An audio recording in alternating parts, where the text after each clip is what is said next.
Le collectif Laissons les médecins prescrire, c'est un peu plus de 1200 praticiens en France. Cela ne fait aucun doute pour eux. On ne peut pas dire aujourd'hui qu'il n'y a aucun traitement à proposer contre le coronavirus. Ces médecins de ville réclament la liberté de prescrire le Plaquenil qui contient de l'hydroxychloroquine et qui suscite depuis l'apparition de l'épidémie tant de polémiques en France. Il y a urgence à traiter des patients et il y a un protocole qui, encore une fois, n'est pas le médicament miracle, comme je vous l'ai dit, mais qui marche dans un certain nombre de cas et qui permet d'éviter et des décès et des séquelles chez les patients guéris.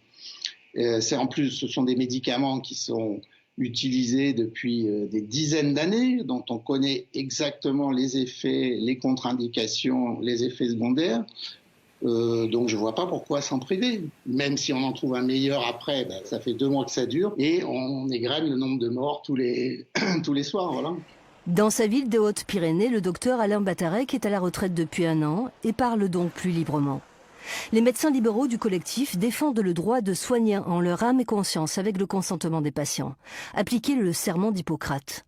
Depuis fin mars, un décret leur interdit de prescrire le Plaquenil pour soigner leurs patients atteints par le Covid-19. Pourtant, ils sont convaincus que ce médicament associé à l'antibiotique azithromycine sauve des vies et évite des séquelles. Ce protocole développé par l'équipe du professeur Raoult à Marseille est adopté par plusieurs pays à travers le monde qui revendiquent de bons résultats à condition d'être prescrit à un stade précoce de la maladie. Priver les médecins libéraux de la liberté de prescription, je trouve, c'est nier leurs compétences, c'est les ignorer. Alors on les a ignorés, les médecins libéraux, au début de l'épidémie, en disant « oh là, surtout, il ne faut plus aller les voir, il faut appeler le 15 ». Maintenant, on les appelle à la rescousse pour les transformer en indiques. Donc, il y a quand même un problème. Et entre-temps, en les empêchant de traiter les patients. En France, aucune étude n'a été lancée pour évaluer l'efficacité du protocole Raoult dès les premiers symptômes de la maladie. Alors, près d'1 millier de médecins touchés par le coronavirus se sont portés volontaires pour s'auto-prescrire le traitement. Mais l'étude n'a pas pu se réaliser. La Direction générale de la santé s'y est opposée.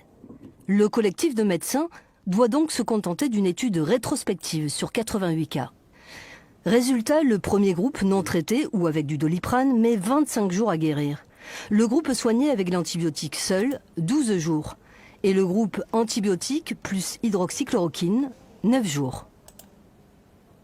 Surtout, on voit qu'il y a moins de risques de complications à partir du moment où on agit très tôt sur la charge virale.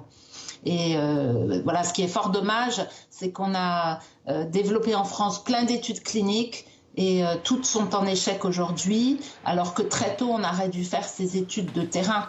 Il y a des enjeux de l'industrie pharmaceutique. On voit très bien, là, plus le temps avance, on s'aperçoit qu'il y a des molécules qui essayent d'être placées.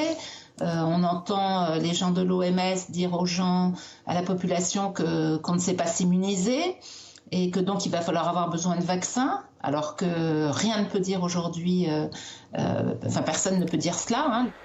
La courbe de l'épidémie décline en Occitanie. Faute de patients, l'étude Covidoc, lancée au CHU de Montpellier, vient d'être arrêtée. L'essai Discovery, dont les résultats étaient attendus début avril, n'a toujours pas livré le moindre verdict.